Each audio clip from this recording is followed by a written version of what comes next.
아멘. 할렐루야. 우리 이지혁 식구들 애쓰셨습니다. 우리 수정이 가기까지 우리 함께 참여해 주셨습니다.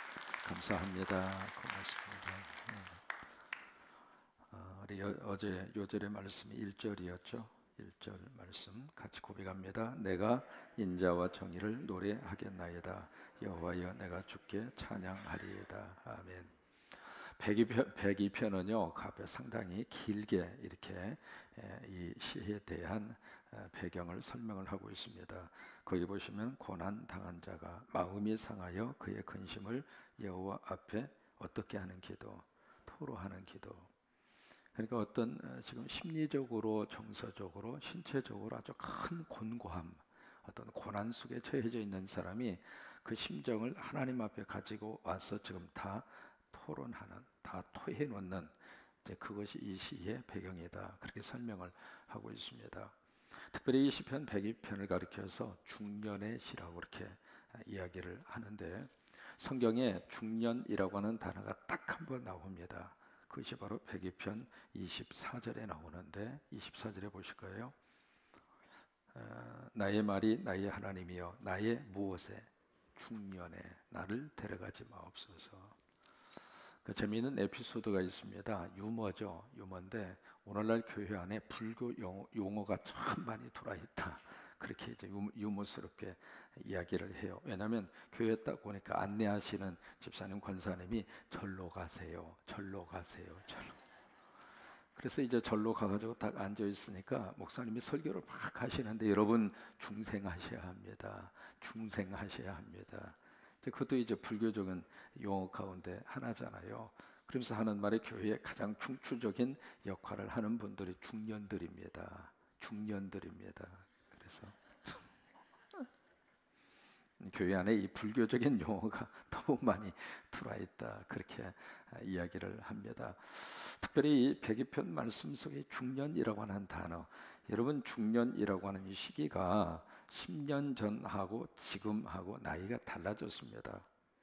10년 전에는 중년이 대개 35세에서 50세까지를 중년이라고 그랬습니다. 그리고 50세 이후가 되면 노년기로 접어들었다. 그렇게 했는데 지금은요, 이 중년기가 굉장히 많이 늘어났습니다. 과거에는 한 15년 정도가 중년기였다면 지금은 35세에서 65세까지입니다. 그때를 가리켜서 중년기라고 그래요. 그래서 10년 전에 비해서 이 중년기의 기간이 2배로 늘었습니다. 30년 동안 중년기라고 하는 그 인생의 기간을 겪게 되는데, 내가 중년기인지 아닌지를 어떻게 판가름할 수 있느냐? 딱 하나의 기준이 있어요. 뭐냐면 시력을 보면 압니다. 시력을. 그러니까 중년기에 딱 접어들으면은요, 어떤 현상이 나타나느냐면 어떻게 돼요? 멀리 있는 것은 잘 보입니다. 가까운 데 있는 것은 잘 모르세요?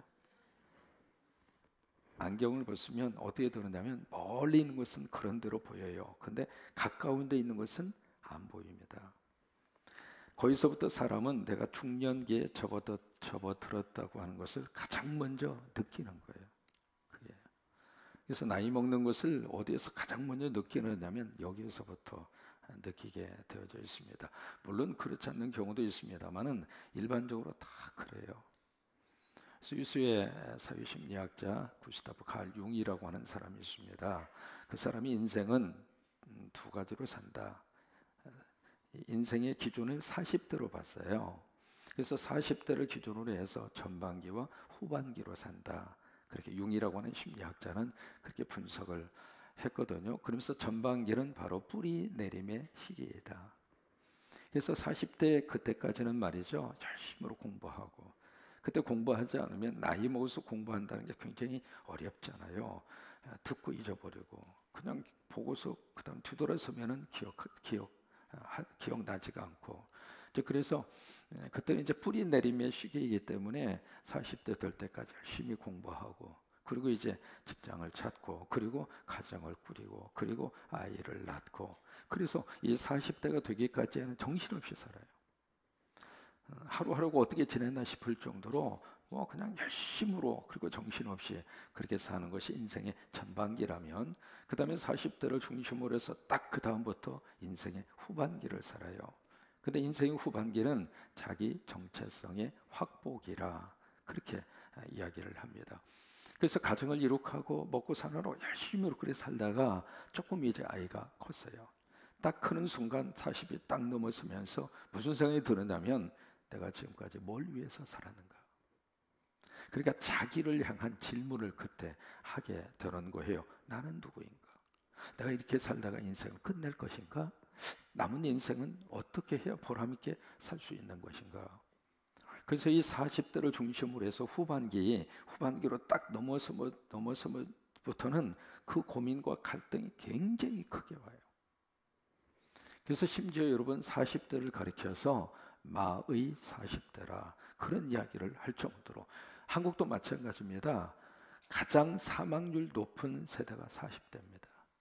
자살률 가장 높은 세대가 40대예요.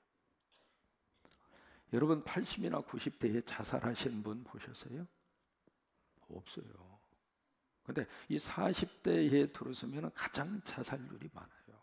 무슨 얘기냐면 그만큼 이 40대 중년기에 접어들면 그런 많은 신체적인, 정서적인, 영적인 고민과 갈등이 확 하고 밀려오는 시기라고 하는 거예요. 마치 우리 10대에 들어서면 우리 아이들이 어떤 것을 겪느냐면 사춘기를 겪습니다. 그래서 티네이저. 그래서 티네이저는 13살부터를 티네이저라고 그러거든요. 13살부터 19살까지입니다. 그래서 13살부터 이제 영어로 말하면 13, 14, 15, 16, 17, 18, 19 해서 그 기간을 티네이저라고 그래요. 근데 그 기간이 되면 우리 아이들이 사춘기를 겪어요. 근데 가장 먼저 나타나는 현상이 신체적인 변화입니다. 남자아이들은 목소리가 변하잖아요. 목소리가 걸걸한 목소리로 갑자기 아저씨가 나타나잖아요. 목소리가 그렇게 변해요. 그럼 남자는 목소리가 변하는 것처럼 여자는 신체적인 변화가 일어나요. 아가슴이 불어하게 되고 여성으로서의 치러야 할 한 달에 한 번 행사를 하게 되고 이런 신체적인 변화가 온단 말이죠. 그런 것처럼 인생의 40대가 딱 넘었으면은 사춘기가 옵니다. 사춘기가 있는 것처럼 사춘기가 있어요. 그래서 인생 40대 중년기에 딱 접어들면 그런 신체적인 변화를 똑같이 겪어요. 보세요. 일반적으로 40대 딱 넘었으면 남자는 배가 나옵니다. 배 사장님, 배 딱 이렇게 나오고 배만 나옵니까? 이마에 주름살이 생깁니다. 그리고 거울을 딱 보는 순간 어느 날 갑자기 흰 눈이 머리 위에 앉아 있습니다. 40대라네. 중년기라고 하는 거예요. 그러니까 그런 신체적인 변화를 우리 사춘기 때 겪는 것처럼 인생의 후반기에도 똑같이 사춘기에 그것을 똑같이 겪어요. 신체적인 변화만 있는 것이 아니라 정서적인 변화가 있습니다. 20대, 10대나 20대 때 해도 막 정서적인 어떤 불안기가 있어요. 그래서 이 사춘기를 겪는 친구들은 럭비공 같다. 럭비공 같다. 그렇게 표현을 하거든요. 그 럭비공이라고 하는 것은 볼록하게 생겨가지고 땅에다가 이렇게 튕기면은요, 어느 방향으로 어떻게 튕겨갈지를 몰라요. 그런 것처럼 인생의 사춘기에도 똑같은 그런 정서적인 방황을 겪게 돼요. 왠지 모르게 혼자 가만히 앉아있고 싶고 텔레비 보면서 갑자기 남자가 훌쩍거리기 시작을 하고 그러면서 여자는 더 강해집니다. 여자는 막 강해지고 그리고 남자는 아주 연약해지고 그래서 훌쩍거리는 그 모습을 보면서 여자가 막 잔소리를 하기 시작합니다. 이 남자가 돼가지고 주책 없이 말이야 눈물을 흘리고 그러느냐고. 그러면 그 말 들으면 서러워가지고 더 울어요. 그러니까 그게 이제 사축에서 나타나는 그런 정서적인 변화 중에 하나입니다. 그 중년기에 겪는 인간의 모습을 시편 102편에 아주 리얼하게 아주 실체적으로 이렇게 표현을 하고 있는데 한번 보실까요? 어떤 변화들이 나타나게 되는가? 3절입니다. 내 날이 연기같이 소멸되면 내 뼈가 숯같이 탔음이니이다. 이게 왜요? 40대 접어들면 삭신도 쑤시고 이 뼈가 좀 약해지고 골다공증 생기기 시작하고 이게 이제 중년기에 접어들면 이런 현상이 나타나게 돼서 이게 넘어지면 쉽게 부러지는 그런 세대입니다. 참 묘해요. 여러분 아이들은요 높은 데서 떨어졌어도 잘 안 부러집니다. 근데 똑같은 유치에서 이게요 연세 드신 분들이 떨어지면 뼈가 부러지는 거예요. 왜 그래요? 이것 때문에 그래요. 그러니까 내 뼈가 숯같이 탔음이니이다. 옛날 번역에는 여기를 냉과리라고 번역했어요. 냉과리. 그 냉과리라고 하는 무슨 말이냐면 숯은 숯인데 완벽하게 숯이 되지 않아서 연기만 막 피우는 그런 숯. 그러니까 뼛속으로 자꾸 이제 이 나이 먹은 것을 느끼기 시작을 하거든요. 그래서 추위를 느낄 때에도 뼛속까지 추위를 느껴요. 젊었을 때에는 뭐 조금 춥고 그래도 밖에서 그렇게 놀고 그래도 끄떡하지 않았지만 나이가 들어가면서 조금만 추워도 그냥 이거 추워, 이거 추워. 왜요? 뼛속까지 지금 추위가 들어가는 거예요. 4절에 보실까요? 내가 음식 먹기도 잊었으므로 내 마음이 풀같이 시들고 말라 버려싸우며 식욕이 떨어지는 거예요. 사람은 밥맛으로 사는 건데 밥맛도 없지 입맛도 없지. 그러니까 늘 식탁 앞에서 투정만 부리는 거예요. 이것도 밥 먹으라고 이런 걸 놓았느냐고. 와, 그러면 옆에서 상처를 주는 사람도 보통 골치 아픈 게 아니에요. 그 까다로운 입맛을 어떻게 다 맞춰줄 수 있겠어요? 그래서 생각해낸 것이 주는 대로 먹자. 왜냐하면 이 밥상에서 늘 시끄러운 소리가 납니다. 이게 똑같은 반찬이 또 딱 올라오는 순간 인상부터 쓰거든요. 그런데 맨날 어떻게 새로운 반찬 어떻게 맨날 갖다가 보충을 해냅니까? 그것도 쉬운 일이 아니거든요. 근데 이게 중년에 접어들면 입맛이 그렇게 까다로워진단 말이죠. 왜요? 이것 때문에 그래요. 음식 먹기도 잊었으므로 내 마음이 풀같이 시들고 말라 버려싸우며 이 정신이 없을 정도로 왜? 허무하다 이 말이에요. 어떤 삶에 대한 허무함이 다 가슴 속에 밀려오는 순간에 그때 참 사람은 묘합니다. 자기가 살고자 하는 의욕 자체가 놓아버리는 거예요. 그래서 자살을 선택을 하는 거예요. 사람이 조금만이라도 희망이 보이면 안 죽습니다. 제가 소개를 한번 해드렸는데 어느 분이 한강다리 올라가서 사업하다가 망해서 한강다리 올라가지고 추운 겨울날 올라서 뛰어내리려고 그랬어요. 마음에 독하게 먹고 끝내자. 나 한 사람 사라지면 이 모든 문제가 끝나겠지. 그렇게 생각을 하고 다리 위에 딱 올라가서 딱 올라가려고 하는데 어느 사람이 지나가다가 이 추운 겨울에 한강다리 올라서 뛰어내리려고 그러니까 가다가 딱 서서 창문을 열고 하는 말이 지금 뛰어내리면 얼어 죽어요. 그러니까 이 사람이 뛰어내리려다가 지나가다가 그 말이 딱 하니까 얼어 죽어? 자기가 생각해도 피식 웃음이 나온 거예요. 그래서 별 사람 다 봤네. 그리고 자기도 모르게 피식하고 웃었어. 웃다가 보니까 그 속에 희망의 빛이 들어간 거예요. 그래서 내가 얼어 죽을 필요 없지.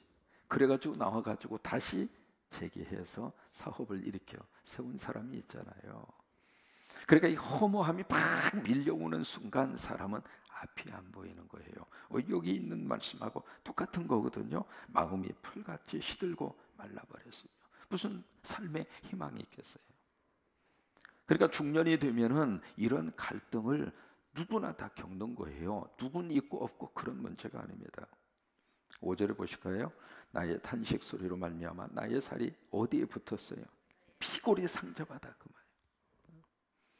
그걸로 끝나지 않습니다. 6절과 7절을 보시면 나는 광야의 올빼미 같고 황폐한 곳에 부엉이 같이 되어 싸우며 올빼미나 부엉이는요 항상 혼자 있어요. 같이 그룹 생활을 하지 않습니다.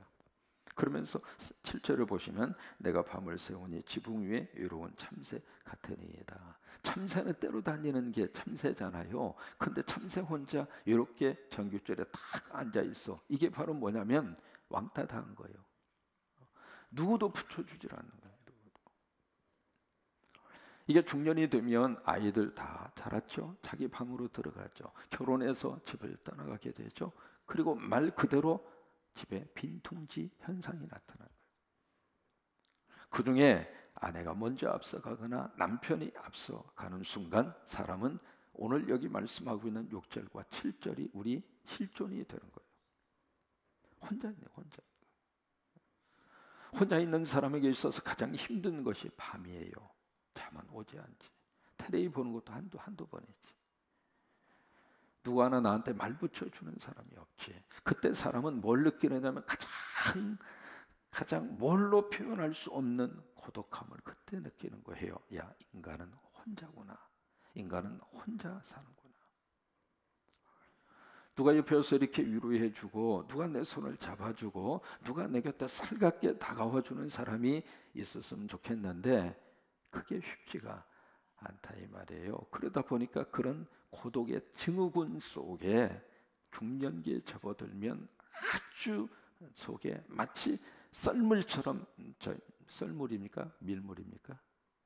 밀물인가요? 어쨌든 그렇게 확 하고 지금 다가오는 그 시기가 인생의 중년기라고 하는 거예요. 그러니까 이 백이편을 쓴 이 시인은 그걸 뼈저리게 느낀 사람이에요. 야, 인생이란 이런 거구나. 근데 여러분 보세요. 이 새벽에 이 말씀을 들으면서 남의 이야기입니까? 내 이야기입니까? 성경에는 이런 것도 있구나. 그걸 그러면 그 다음이 중요합니다. 어떻게 할까? 성경은 어떤 문제만 지적하고 끝나는 게 아니거든요. 거기에 대한 답을 하나님이 주세요.